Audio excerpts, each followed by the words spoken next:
ఏదైనా బాధ కలిగినప్పుడు కానీ సంతోషం కలిగినప్పుడు కానీ మీరు ఏం చేస్తారు? నాకైతే మ్యూజిక్ వినడం చాలా ఇష్టం. ఒక్క వినడమే కాదు, అవి లిరిక్స్ ఉంటాయి కదా, లిరిక్స్ పెట్టుకొని అవి చూస్తూ పాడుకుంటూ ఉంటాను. నేను అంత పెద్ద గాన కోకిల కాదులేండి, కాకపోతే నాకు అలా పాడుకుంటుంటే చాలా సంతోషంగా ఏంటో ఒక హ్యాపీనెస్ అనేది ఉంటుంది.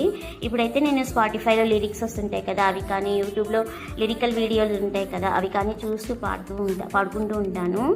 ఇప్పుడు ఎందుకు ఈ విషయం చెప్తున్నానంటే, నిన్న నేను ఇన్స్టాలో ఒక రీల్ అప్లోడ్ చేస్తుంటే ఒక సాంగ్ వచ్చిందండి. అది అయితే నేను రెగ్యులర్గా వినేదాన్ని అప్పట్లో. అదే అండి, సినిమా పేరు గుర్తులేదు, కురి విప్పిన నెమలి అన్నం అనే సాంగ్. వైశాలి అనుకుంటే సినిమా పేరు.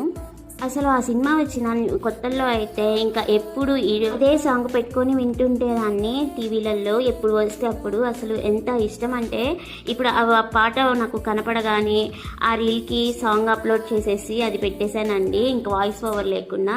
అంత ఇష్టము. ఇప్పుడు ఆ పాట రాగానే నేను ఇంకా ఆ పని ఆపేసేసి నెక్స్ట్ ఏమో ఇంకా పాటలు వింటూ మళ్ళీ పాడుకుంటూ కూర్చున్నాను ఈరోజైతే.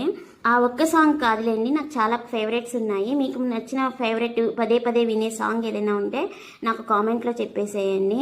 ఇంకా ఈ వీడియో విషయానికి వస్తే, ఇందులో నేను క్యాబేజీ ఫ్రై వెరైటీగా చేశానండి. వెరైటీ అని ఎందుకు, క్యాబేజీ బాయిల్ చేసి తర్వాత చేస్తానండి, కానీ ఈరోజు అయితే ఇలా ఫ్రై చేశాను. నచ్చిన వీడియో నచ్చితే ఒక లైక్ ఇచ్చేయండి. Thank you.